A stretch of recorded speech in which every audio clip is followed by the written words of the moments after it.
नमस्कार दोस्तों, स्वागत है आप सबका हमारे यूट्यूब चैनल में। आज हम देखेंगे कोहलबर्ग के नैतिक विकास से संबंधित 50 महत्वपूर्ण प्रश्न उत्तर जो आपके आने वाले एग्जाम के लिए काफ़ी महत्वपूर्ण है।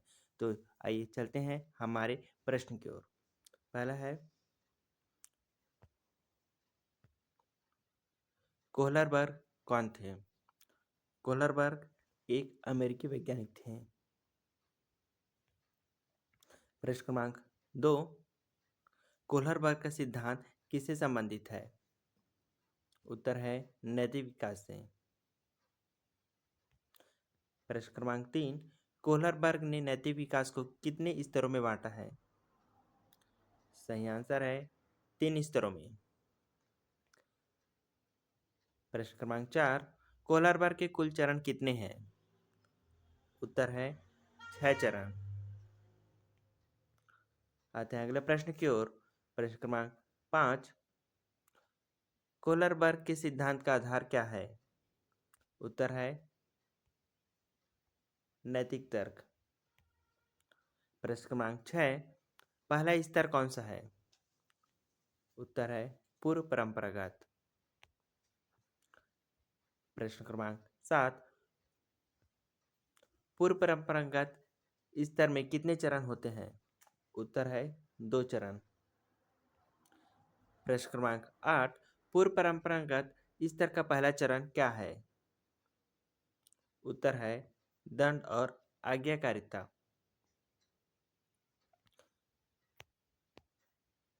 प्रश्न क्रमांक 9, पहले चरण में बच्चा किससे प्रेरित होता है? उत्तर है दंड और भय से। प्रश्न क्रमांक 10, पूर्व परंपरागत स्तर का दूसरा चरण क्या है? उत्तर है संधानात्मक अपेक्षित अभिविन्यास। प्रश्न क्रमांक 11, दूसरे चरण में नैतिकता का आधार क्या होता है? उत्तर है स्वार्थ और लाभ। प्रश्न क्रमांक 12, दूसरा स्तर कौन सा है?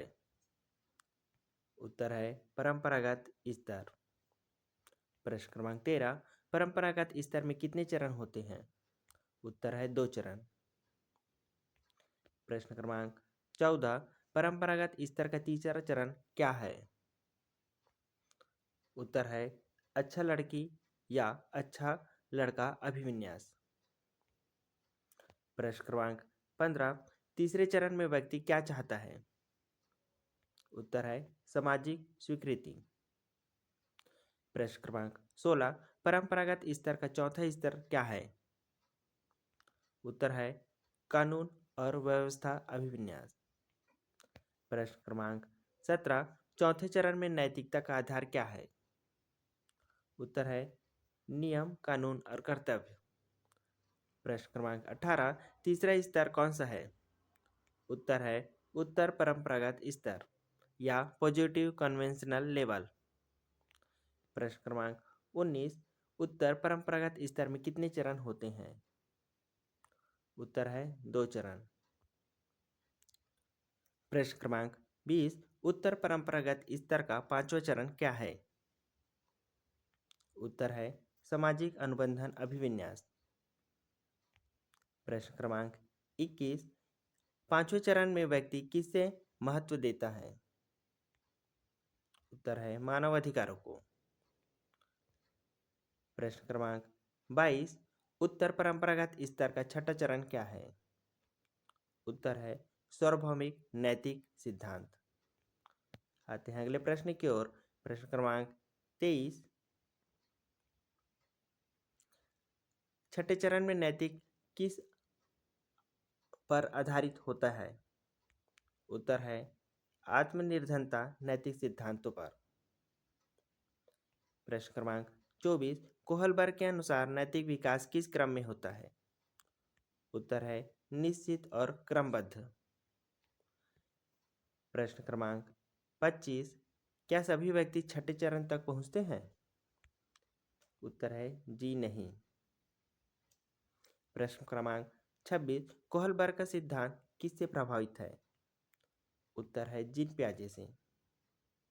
प्रश्न क्रमांक 27, कोहलबर्ग ने नैतिकता विकास का अध्ययन कैसे किया? उत्तर है नैतिक द्विधाओं द्वारा। प्रश्न क्रमांक 28, कोहलबर्ग की प्रसिद्ध द्विधा कौन सी है? उत्तर है हाइजन द्विधा। प्रश्न क्रमांक 28, प्रश्न क्रमांक 29, हाइंस द्विधा किससे संबंधित है? उत्तर है दवा चोरी करने के नैतिक निर्णय से।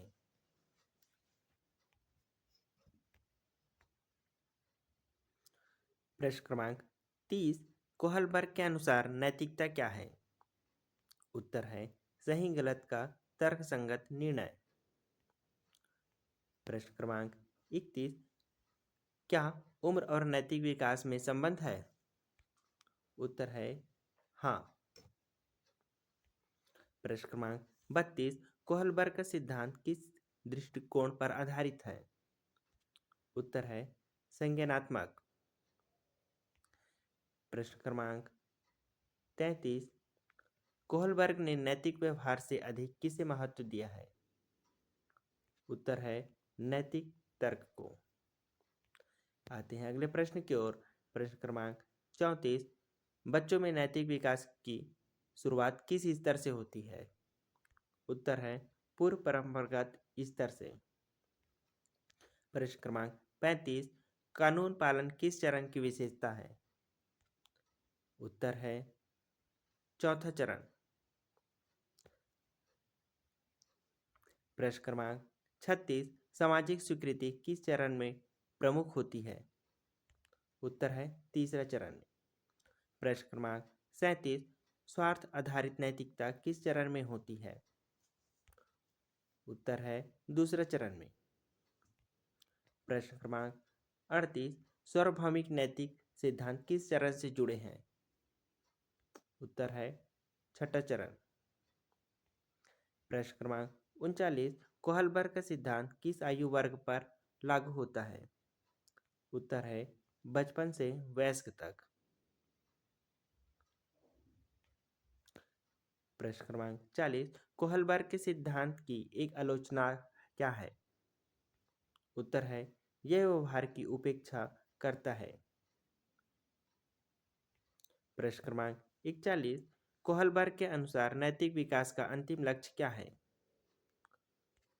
उत्तर है उच्च नैतिक तर्क। प्रश्न क्रमांक 42, कोहलबर्ग ने किस प्रकार के मूल्यों पर बल दिया? उत्तर है नैतिक और सामाजिक मूल्यों पर। प्रश्न क्रमांक 43, कोहलबर्ग का सिद्धांत किस विषय में उपयोगी है? उत्तर है शिक्षा और मनोविज्ञान में। प्रश्न क्रमांक 44, नैतिक निर्णय का आधार क्या माना गया है? उत्तर है तर्कशीलता। आते हैं अगले प्रश्न की ओर। प्रश्न क्रमांक 45, कोहलबर्ग के अनुसार नैतिक विकास क्या स्थिर होता है? उत्तर है नहीं, यह विकसित होता है। प्रश्न क्रमांक 46, कोहलबर्ग का सिद्धांत किस प्रकार का है? उत्तर है चरण सिद्धांत। प्रश्न क्रमांक 47, क्या नैतिक विकास पीछे की ओर जा सकता है? उत्तर है नहीं, यह पीछे की ओर नहीं जा सकता। प्रश्न क्रमांक 48, कोहलबर्ग ने किस प्रकार की नैतिकता पर बल दिया है? उत्तर है न्याय आधारित नैतिकता। प्रश्न क्रमांक 49, कोहलबर्ग का सिद्धांत किससे संबंधित नहीं है? उत्तर है भावनात्मक विकास से। प्रश्न क्रमांक 50, कोहलबर्ग का सिद्धांत क्यों महत्वपूर्ण है? उत्तर है नैतिक सोच को समझने के लिए। दोस्तों, इसी के साथ यह वीडियो समाप्त होता है। इसी प्रकार का वीडियो देखने के लिए हमारे चैनल से जुड़े रहें और इस चैनल को सब्सक्राइब जरूर करें। बहुत बहुत धन्यवाद।